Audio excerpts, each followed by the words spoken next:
It's time for the Jesse T Show, the last show of the year 2018. And I had to check in just for about 15 minutes or so, just to kind of chit chat with you about a couple of things and about some things that I hope happen in 2019 that I'm wishing for. And hopefully you will wish for them too. But I do want you to have a very safe New Year's Eve celebration. Let's bring on Lewis and see if we can bring on Lewis. Maybe we can tie Lewis in, one of our regular listeners, and bring him up here. He just checked in on Facebook with me. Hey, Lewis, I just added you to go live on Facebook if you Skype in. Are you accepting that yet? Do you see it? Anyhow, I wanted to wish you guys a Happy New Year. I'm driving in Grey Ghost 2. Grey Ghost 2 today is the automobile of choice because Grey Ghost 1 has gone to the great car heaven in the sky. Anyway, it is the end of 2018. Can you imagine such great things? I can imagine when Moses was walking the planet Earth and the Dead Sea was still alive and the Salton Sea was actually fresh. That's how old I am. Sometimes I feel that way though, don't you? Hey, I'd like you guys to let me know what you're going to be doing New Year's Eve, where you're going to be celebrating. Happy New Year to you too, Eric. I'd like you to see what's happening around the nation and what parties you're going to. You know, New York is already 3 hours ahead of us, so they're already packed in there in the Times Square. My goodness, it's coming up to 9 o'clock in New York. So they get their New Year's before us, and some parts of the world have already had it. But we don't get to have ours for about 6 more hours. Let's see. Let's do this with Lewis and see. Hopefully I can hear him. I'm adding you again. Hey, what's up, hey. Jesse T? Hey, there he is. Hey, let me turn this volume up a little bit. Hold on a second. Sure. Now you're going to make me drive with my knees. Oh, shoot, be careful. Well, what's new, right? Yeah, I mean, man. I live in Southern California. If you can't drive with your knees, you can't drive. Exactly. I used to be able to drive with my... Oh, I just got home from work in Costco. I was about to shower and shave, and I'm going to a family's house just to hang out, eat pizza, and just bring in the new year. Nothing crazy. Ah, man, I like the 3 S's of New Year's Eve. Shit, shower, and shave. Yeah, baby. Yeah. That's right. Yeah. Now you got to add one more S to that, okay? You got to shit, shower, shave, and find a sweetheart. Oh, I got it. I got one already. All right. Well, then you don't need another because one's just enough. That's the one thing, you know, guys, girls, if you listen, ladies, that's one thing that guys learn. And sometimes it's a tough lesson. And sometimes it takes guys a little bit longer to learn it than other guys. But you realize at some point in your life, if you're normal and you're healthy and you aren't some weirdo, you realize at some point in your life that you just have just enough room in your life for one woman. Because everything else complicates it so much. Yeah. Isn't that the truth? Yeah, it is. You know, absolutely. The more women, the more complicated. She got to like pizza and lasagna. Hey! This is exactly what I'm having tonight, dude. Pizza and homemade pasta, spaghetti. Oh, man, give me some cannolis. Hey, please. The cannolis, man. Oh, yeah, it's Italian coming out in me, man. Of course. That's what I used to say. I used to tell the girls, I was Irish up here and I was Italian down there. uh, Oh, yep. Lord. Get Yeah, myself that's in great. trouble on the Jesse T Show. Good to have you along. Lewis is one of our viewers and listeners, and he's followed us along for some time. Good guy. He's out there doing his thing, man, working hard. So you got the night off, huh? Yeah, I do work full time, but I'm actually, I do acting and filmmaking on the side on my days off and stuff. I'm actually Yeah, you producing. Go ahead. yeah, you did tell me that. Tell me about your film stuff. What's happening with that? All right, so I can't say the name yet, but I'm working with an Indonesian Chinese American filmmaker. He has like 8, 9 action films under him. I could probably get him on your show one day. I'll send the IMDb to you so you can like reach Okay. out to him if you're Yeah. interested. He Yeah. knows all the martial art guys, all the guys he's kind of tied in that circle.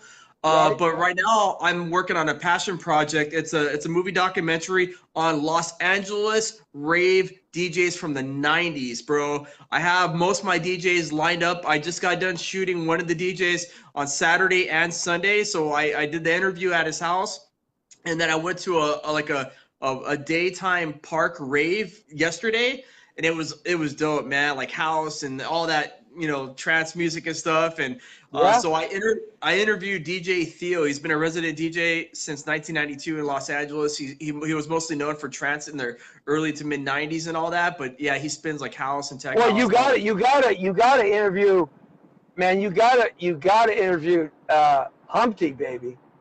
Humpty, yeah. I know someone that knows him. But right now, Well, like let me give you some insight here. yeah. You know my background, right? K-Day. Yeah. Oh yeah. Yeah, DJ. And Yeah. you know my background with new wave and rave.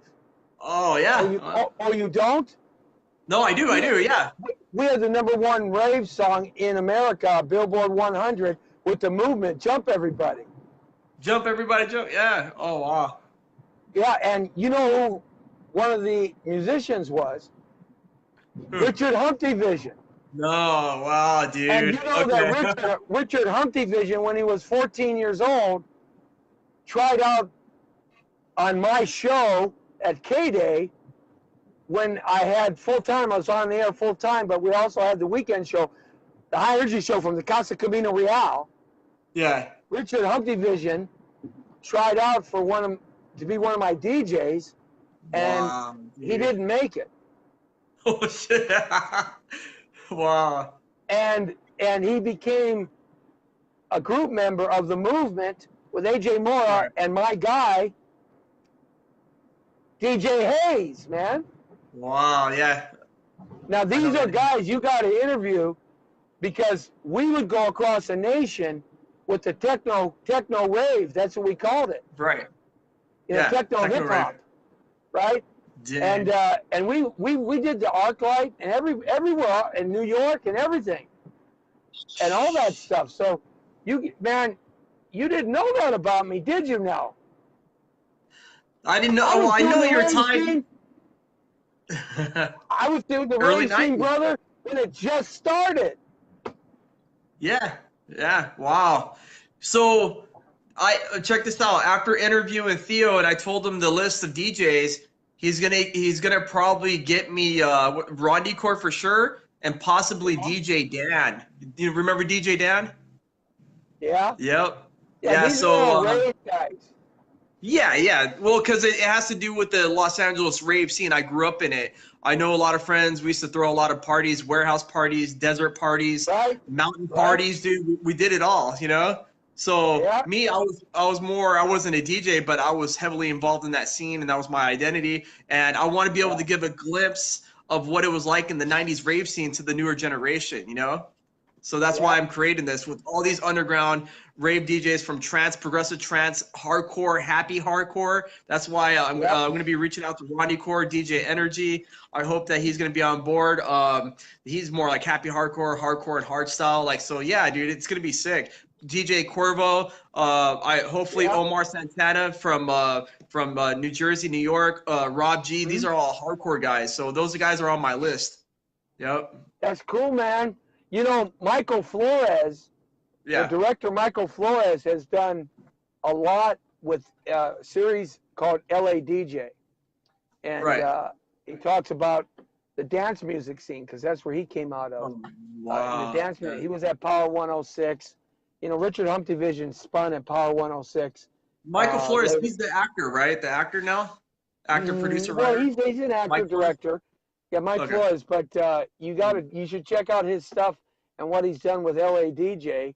And not to say that you work with him or anything. I've just said you should Right. check out some of his stuff because he had a very similar project, except coming at it from the hip hop and primarily the dance music scene and the hip hop scene.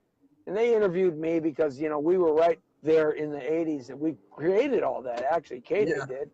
K-Day created a lot of this stuff. The original K-Day. This K-Day that's out here now is just a goof. But yeah, they played some 40. Yeah, but that's cool, man. I can't wait to see it.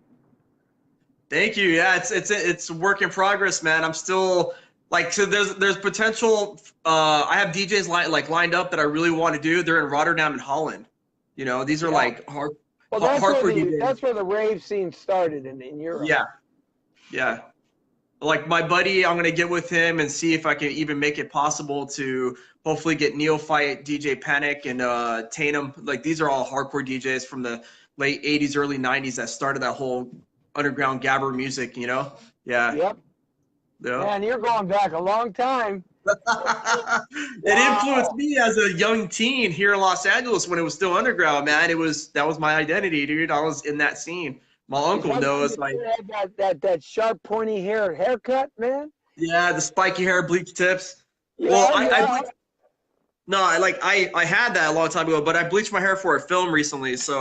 And that film's called Fly Right. It's a short film. It's actually in post-production. We're trying to have an extended version so we can submit it to newer or more film festivals next year. Because we won a film festival at AT&T Create-a-thon recently for Best Picture in Room screening out of 40 films. It's unbelievable. Wow. And now first time being a lead too, and I had bleached my hair and all that, and it was action. Were you nervous? I was nervous when they were voting who was gonna win. Yeah, my heart was racing, bro. I thought I was gonna have a panic attack. I was super excited, and then we won, and we're like, oh shit, dude, it was super exciting. I want more of it. I just love the process of filmmaking, acting in front of the camera, behind the camera, and then experiencing the film festival, dude. I'm ready, man. I'm ready to go. 2019. Sounds like somebody got bit by the bug a long time ago. Yeah, I always wanted to do be an actor since I was a kid. I didn't know back then in the 90s it was different. Like how you started out in the 80s and all that. It was very hard. I started out in the 70s, the late 60s. Yeah, wow. Man, I got my SAG card when I was 10 in 1970.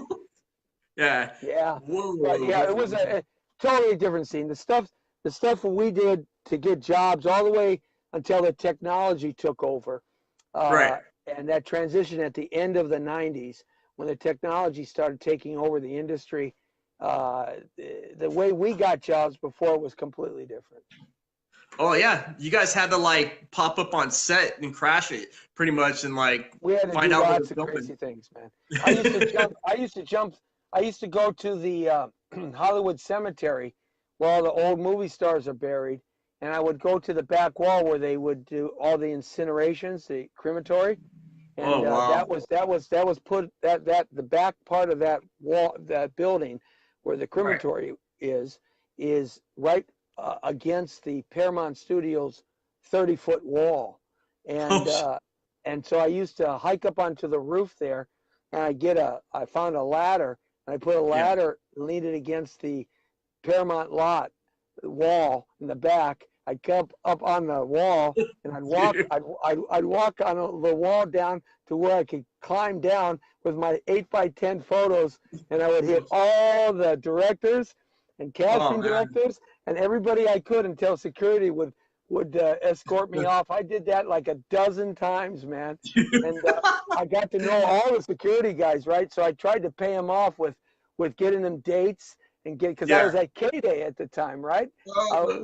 I was trying to get them, hip hop tickets and concert tickets and T-shirts and dates and trips to Catalina, and I actually did. And And then I got a job at the same time working at 93 KHJ, which is the front of the lot on Melrose, Right. right there. That's where 93 KHJ, the great KHJ, was. I got a job working there, and and I used to walk through the back gate, which is right there on the Paramount lot. There was just a gate, so I just walked through the back gate, and I'd be walking around there, and some of the security guards would say, "Are we gonna have to escort you off again?" I said, "No, man, I'm at KHJ now." And oh, okay, let me see your pass. I'd shine my pass, right? Oh, okay, and then I'd walk around and hit him with my 8x10s. But yeah, so I was a guy known coming over the back wall, man. That's why they put the barbed wire up there, because of me. Because you. Damn, dog.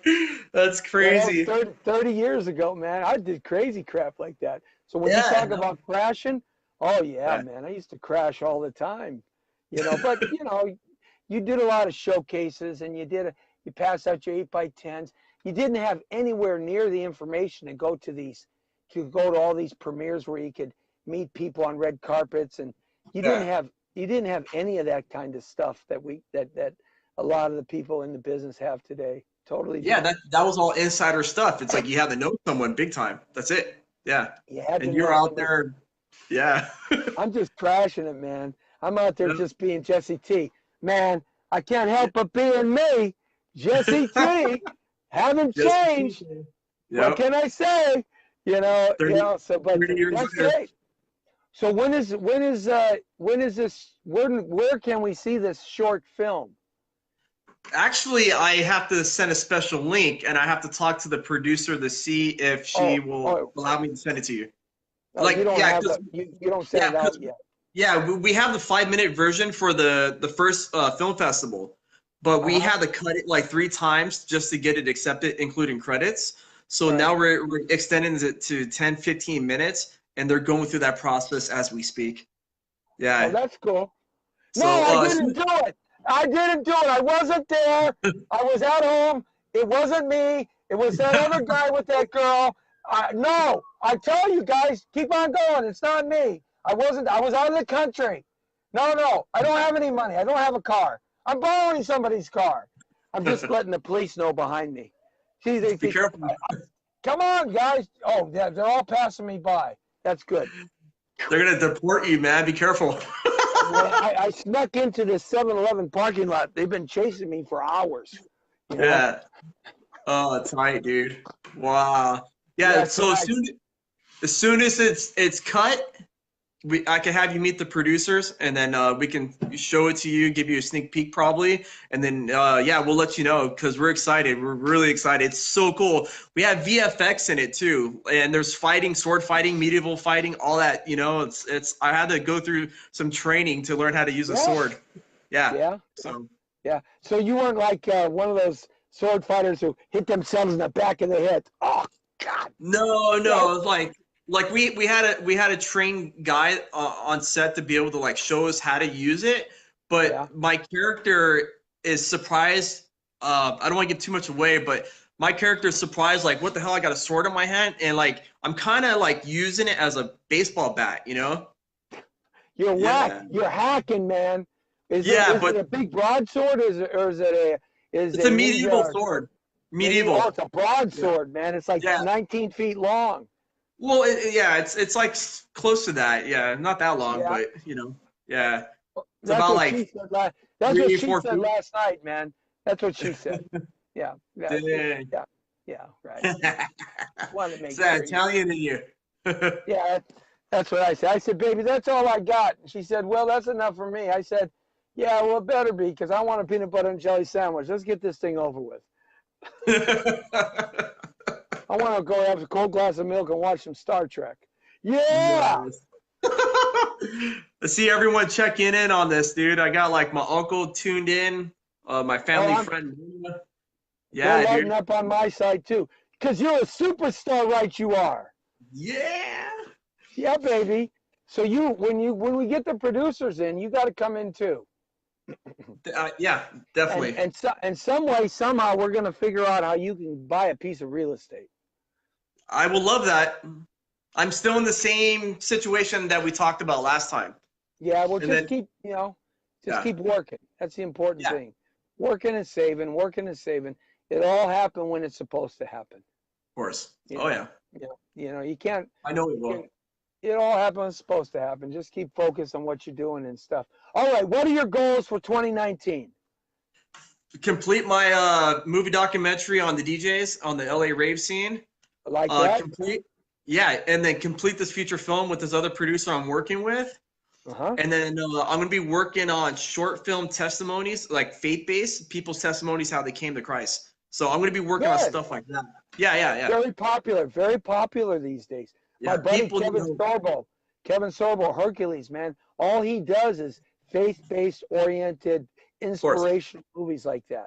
Yeah. And Sean Hannity backed one of his projects, and they put up a certain amount of money, and it's made like 8 times the amount of money that was put up. It was so popular, and it was all done independent production, and they got a distribution deal and whatever. But it was a huge, huge hit. And of course, the Academy didn't look at it. They don't look at it. They look is the kind of the perverted, deviant things that go on. Yeah, of course. But I can only imagine that movie by the Erwin brothers, right? Yeah, They yeah. they were like top three films that like Black Panther. I forgot whatever movie that was up there with them, but they showed that the Christian community could bang out a movie like that. You know what I mean? Yeah, man. The Yeah. millions, like Yeah. 17 million, or it kept going up and up and up. So Yeah. yeah, Boom, boom, boom. Every week. yeah, I didn't unbelievable. like Black Panther. I didn't like Black Panther. I didn't even see it. I didn't I even see saw it. it, and you know why I didn't like it? Uh, I'm gonna tell you why, and that's okay because I just got to be me. I thought it was very racist. really? Yeah, Wow. I thought it was a very racist movie. I thought it was anti.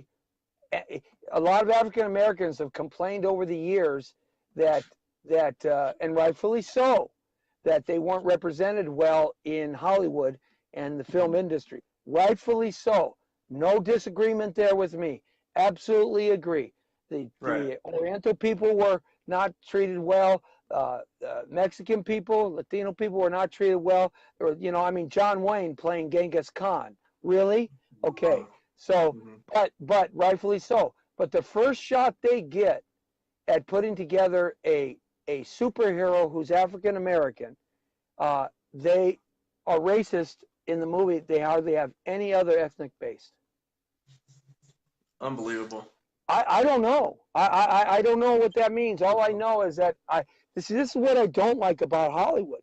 It's the hypocrisy of democracy. Yeah. That's one. Yeah. I argue that all the time. It's the Yeah. hypocrisy of it all. Look at Kevin Spacey. Just went out on record today that he's going to drop names. You know that airplane about that billionaire who had that deviant pedophile airplane that everybody flew in, that so-called Clinton and a lot of politicians. And Right. Yeah. Spacey is indicating that he was on that plane, and he's going to drop names like Clinton. Wow. Well, that information's already out there about the Clintons. We already know how screwed Yeah, up they but are. he's got pictures. Dang. Wow. See how long he lives. Yeah, that's scary. Whoa. Yeah, I just heard that today. Yeah. These are things that you hear. I still got to look into that. But it's this hypocrisy that we live in this world. So that drives me insane. You know that when you hear me get off of my diatribes and my monologues about things, Yeah. sometimes I go off the deep end. But Yeah. but It's all that's good, great. man. Yeah. It's my opinion, and if you don't like it, right? Yeah. Exactly. Absolutely. All right, so you got some good things happening for you this year. Huh? We got to get you in on the show, get you in on Thank you. studio on one of these projects when you guys are ready to do that. Yeah, for sure. I'll let the producers know, and once we have that rough cut, once it's completely done, then we can just hit you up and we can make that happen, dude. It's gonna be so cool, man. It's a fun film. It's so much fun. It's a love story. Love overcomes evil, so It's a love story with adventure and action in it. So it's really sweet. The actress is the producer herself. She's amazing. Like I worked with her on another TV pilot before. I'm like, Right? I'm gonna work with her one day, and we kept in touch. And she's also producing another film called Mr. Booley. It's a web series, a short series with Henry Yamato and Oh David yeah, Kono. Yeah, and David Kono, you should know who he is too. yeah. He's the producer on it. They brought me on board to be their DP because I do camera work as well. Right. I to be a DP on their second episode. So we're pretty much done with that second episode. We're waiting to start to film the third episode, and I just can't wait for you to meet Patricia. That's her, Patricia Meason, and then David Kono and Henry eventually. I know you know Henry because you've seen him at all the martial art museum and events and Yeah, all yeah. that too. You know. Yeah, so I'm excited Absolutely. to work with them, man. Things are happening and they're gonna keep happening. I have faith and I believe in all their work, all three people that I'm working with on that project, you know, and all the short film I just recently did with them too, you know. It's called Fly Right, and I'll send you the IMDb. And yeah, you can see David Batchelor was the guy that I fight. He's like this gigantic, larger than life actor, Yeah. huge man. He's like 6 foot something. I'm only five Right. seven. Yeah, and this guy is just like he plays the beast in the film, dude. And you got to see it, man. I have posted up some pictures of the day that we're filming. So yeah, it's he's scary, and I'm surprised. You know, yeah, since it's a film, you know, like I didn't die or anything like that, but like in real life, that guy was just like kill me, slaughter me, man. The guy's so huge, you know. Yeah, That's but he why. was an That's amazing why you actor. got to be able to. You got to get some endurance running in you, man, so you can bang out 5 miles when they gas out in 100 feet. You're still running. Yeah, well, you're outdoing me, Jesse. Every morning you're out there, you know? Yeah. Yeah. You got to bang. Yeah. Hey, man. If people think I do that because of the Spartan running and the Spartan work and the Spartan races and that stuff, no, I do it because I want to run away from bad guys really fast. And if I figure if I can outrun them, I can last them. Then I'm okay. So hey, oh, you want to do that to me? Boom! I'm gone. 5 miles. Catch me, motherfucker. Shit. Excuse me. Sorry, guys. I didn't mean to say that. I got excited. Yeah, that's all I get. We all get excited. I take it back. Okay, I took it all back. Okay, Yeah. but yeah, no, seriously, man, I tell you, yeah, that's why I do it, so I can outrun all the people who want to chase me down. Well, Jesse, it's been great, bro. I need to jump in the shower and do the 3 S's. Okay, man. I don't want Yeah, to jump in the appreciate shower it. with you, man. Okay. Nah, no.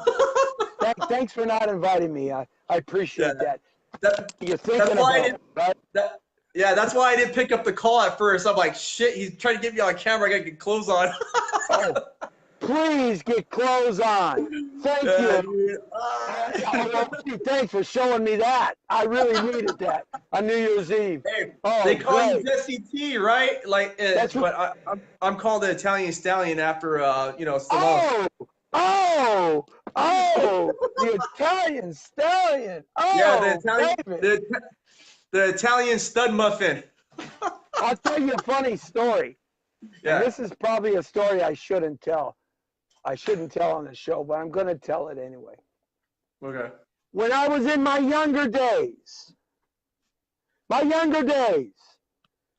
was a guy, a very good friend of mine, and he was really a handsome fella, big old tall guy. And so when I was in my younger days, we used to go out and meet these girls, and then we'd go back to his apartment. And in my younger days, we would do some fun stuff, like play strip poker, you know, while getting drunk, right, with the girls, right? In my younger days, okay. And by accident, we never got all our clothes off, the guys did, but we always happened to get the girls' clothes off. I don't know how that happened. I was dealing. You know, but by accident, I dealt the wrong set of cards to my friend, and he had to get naked, right? Oh, In my younger days. And I said, oh man, I felt so bad, right? He goes, sorry.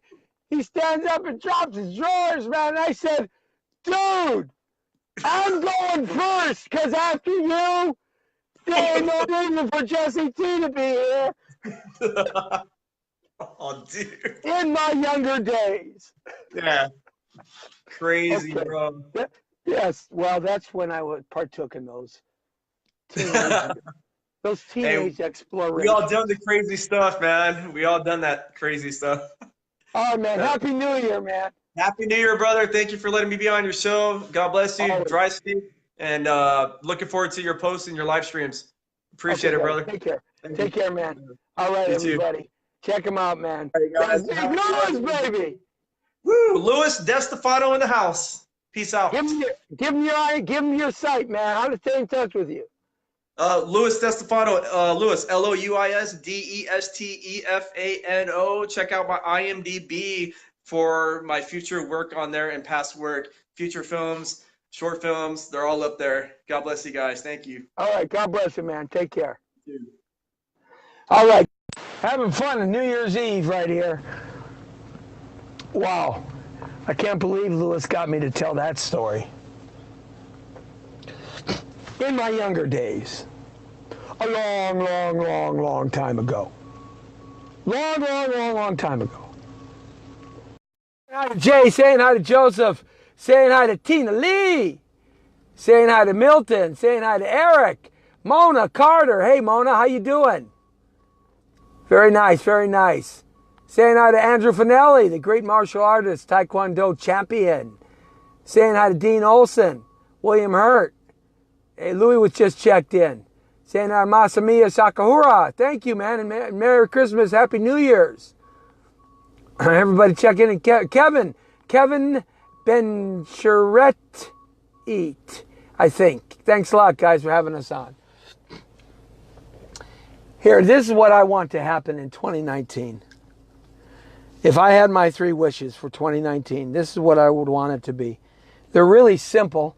If my 3 wishes come true, they're really simple. Nothing really extravagant. Just something that I would like to see everybody do in 2019. And that is, stop using profanity. Yeah, I know, I just used some, and I am the first culprit to say I'm going to stop doing that. I got a little excited, and I'm going to gather up my tongue, and forgive me. But we're going to get back to a little leaner, cleaner syntax in 2019. We need to stop using profanity, and I too. We need to stop doing that, because I think that is so negatively charged with such bad energy. And that sets up a situation that's not cool. Master Joe Lee, Happy New Year, Master Joe Lee. God bless you too. Amen to you too. Joseph Lee Michael, everybody. Great martial artist. Anyway, we need to stop using profanity in public. What you want to do in private, in your car or whatever, we have to stop cussing. I do remember a time when you never heard profanity in public. And it was in my lifetime that this changed. I would say about the mid-1980s is when I started hearing it more and more. When popular music got infiltrated with hip-hop and rap music and the profanity that they used to use on all the adult-rated albums, that really started to proliferate it tremendously and fast, that it was okay. That was one of the things I was against in hip-hop music. I'm an OG guy, man. I helped bring hip-hop to the world in '83 here at K-Day, 1580 K-Day, for 9 years on the air. 8 years. 9 years almost. So, but profanity. If I have a wish for 2019, and that is my New Year's wish and resolution, is that I'm going to stop using profanity, and I hope that you guys will too. One step at a time, Stop cussing, stop cursing, find some other word. Or like the good book says, if you don't have something good to say, don't say nothing at all. Keep your mouth shut and your ears and your eyes open, but don't say nothing. Profanity doesn't have to be used. Find another way to express ourselves. My wish number 2 would be, for 2019, is that we Americans learn to be courteous again. and have manners. Courtesy and manners are very important, and we've lost that art. Men with men, men with women, women with women, boys and adults, adults and girls, girls and boys, older folks and younger folks. We've lost that idea of common courtesy, common manners. God bless. Thank you. You're welcome. Pardon me. May I interrupt? I'm sorry. Beg your pardon. Beg my pardon. Courtesy and manners. Opening the door for somebody. Man or woman. Doesn't matter. Picking something up that somebody dropped. Courtesy and manners. Letting somebody in first before you go in. Courtesy and manners. We need to get back to courtesy and manners in this country. We really do. Because with courtesy and manners, you have a tendency to be more respectful. And you'd be surprised when you're courteous and mannered to people, the response that you will get from them. They'll be surprised, especially in the last 30 years. Because mid-1980s again, we as a people living in this nation sort of lost our idea of courtesy and manners. We need to have a little more chivalry. Men, you need to be a little more chivalrous. I believe that very much. We need to have more chivalry in our society today. It's okay to open a door for somebody. It's okay to carry a heavy package for somebody 50 feet. It's okay to offer some help. It's okay to walk somebody out to their car, even if you don't know them, if they'll let you. Or it's okay to be helpful and have courtesy and manners. You know, it's important. Saying thank you. You tie this with no profanity, and those two little things, we can change how people interact with each other from the outside and then work on the inside. Because often the outside sets up what the inside is going to feel like. Absolutely. One of my next wishes for 2019 is that we learn to pick up our trash. We learn to pick up the trash. Pick up the papers, the diapers, the pieces of glass. Pick up the trash around you and put it in a trash can. Put your trash in a trash can.